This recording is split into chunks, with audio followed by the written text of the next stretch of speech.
नमस्कार, मैं इंजीनियर विभोर कुमार अपने यूट्यूब चैनल गृह परामर्शी पे आपका स्वागत करता हूं। जैसा कि आप जानते हैं, हम बात करते हैं निर्माण, खासकर गृह निर्माण पे। इसी कड़ी में मैं एक अगला वीडियो लेके आया हूं कि मिट्टी का जांच निर्माण से पहले या किसी निर्माण से पहले क्यों कराएं, इससे क्या फायदे होंगे, ना कराने से हमें क्या नुकसान होंगे। इससे पहले मैं 10 वीडियो बना चुका हूं और एक प्लेलिस्ट के माध्यम तक आप पहुंचाया है। उस प्लेलिस्ट का नाम है घर की बात, जो हमारे यूट्यूब चैनल पे आपको प्लेलिस्ट में जाके मिलेगा। इन सब वीडियो को भी देखें और अपना प्यार दें, आपके कंस्ट्रक्शन ज्ञान में तो वृद्धि होगा ही होगा। तो चलिए आज के मुद्दे पे आते हैं कि मिट्टी का जांच कराना क्यों जरूरी है निर्माण से पहले, इससे क्या फायदे और क्या नुकसान हो सकते हैं न कराने से। जिस मिट्टी पर बिल्डिंग बनाया जाएगा उसकी मजबूती और प्रकार को मापने के लिए मिट्टी का टेस्ट किया जाता है। यह आपके घर के निर्माण का पहला चरण है। मिट्टी की रूपरेखा यानी प्रोफाइल अलग अलग जगहों पे अलग अलग होती है। कुछ मिट्टी भारी भार वाले ऊंची इमारत को सपोर्ट दे सकती है, जबकि कुछ एक छोटी सी झोपड़ी भी नहीं टिक सकती। यदि आपके घर के नीचे की मिट्टी स्टेबल नहीं है तो आपके भवन का फाउंडेशन में क्रैक आ सकता है। ऐसे में बिल्डिंग गिर भी सकती है। किसी बिल्डिंग का निर्माण करते समय निर्माण शुरू होने से पहले जमीन में लोड बेयरिंग कैपेसिटी की जांच करना बहुत महत्वपूर्ण होता है। यह विशेष रूप से सैंड एलुवियल सॉइल, जिसको हम जलोढ़ मिट्टी कहते हैं हिंदी में, निर्माण करते समय यह विशेष रूप से महत्वपूर्ण होता है। पीसा की झुकी हुई मीनार इस बात का उदाहरण है कि अगर इमारत को सपोर्ट देने के लिए जमीन पर्याप्त मजबूत न हो तो क्या हो सकता है। किसी भी कंस्ट्रक्शन से पहले मिट्टी का टेस्ट क्यों महत्वपूर्ण है, इससे मैं आपको पॉइंट बाय पॉइंट बताने जा रहा हूँ। पहला है कि identifying the suitable construction material.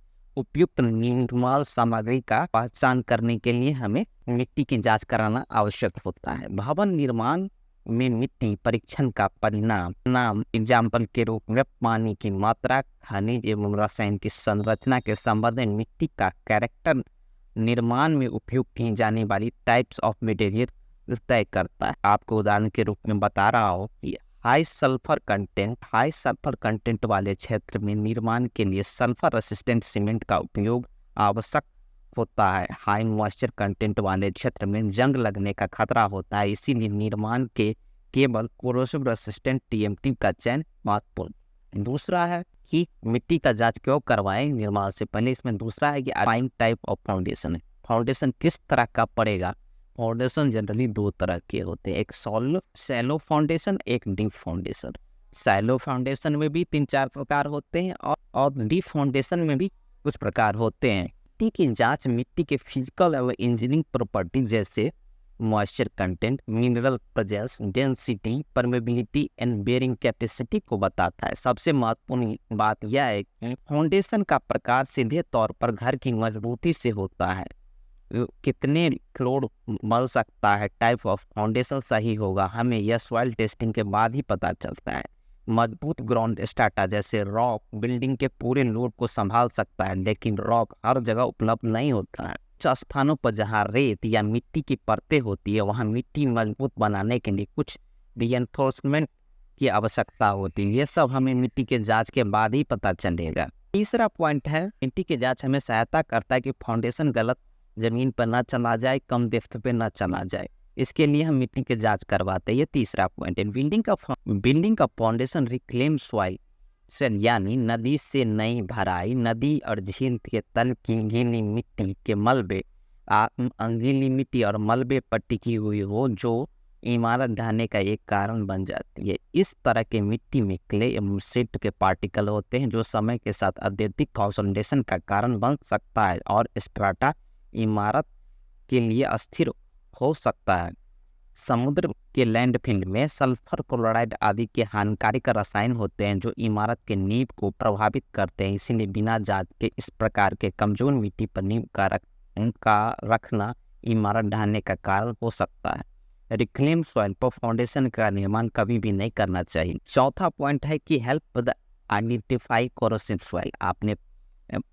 आपको हमने पहले ही बता चुका है कि ये कोरोसिव सॉइल को पता करने के लिए हमें, जिसमें सल्फर और क्लोराइड का कंटेंट होता है, मिट्टी की जांच कराना होती है। पांचवा है कि identify soil liquefaction and possibility during earthquake. ये अर्थक्वेक यानी भूकंप के समय हमें सॉइल लिक्विडिफिकेशन प्रोसेस के बारे में जानकारी देता है कि ये संभावना है कि उस मिट्टी में सॉइल लिक्विडिफिकेशन अर्थ भूकंप के समय होगा कि नहीं, ये मिट्टी जांच के बाद ही हमें पता चलता है। सॉइल लिक्विडिफिकेशन एक ऐसी घटना है जिसमें सैचुरेटेड संतृप्त मिट्टी का जमाव मुख्य रूप से भूकंप के दौरान जमीन के हिलने के कारण अपनी ताकत और कठोरता खो देता है, जिसके छिद्रों से अत्यधिक पानी के दबाव उत्पन्न होता है। इसलिए भूकंप के दौरान नींव ढह सकता है और इमारत आंशिक एवं पूर्ण रूप से ढहने के कारण बन सकता है। अब मैं आपको कुछ लैब टेस्ट बताने जा रहा हूं जिसको आप करवा के अपनी इमारत को इन चीज़ों से बचा सकते हैं। ये आपको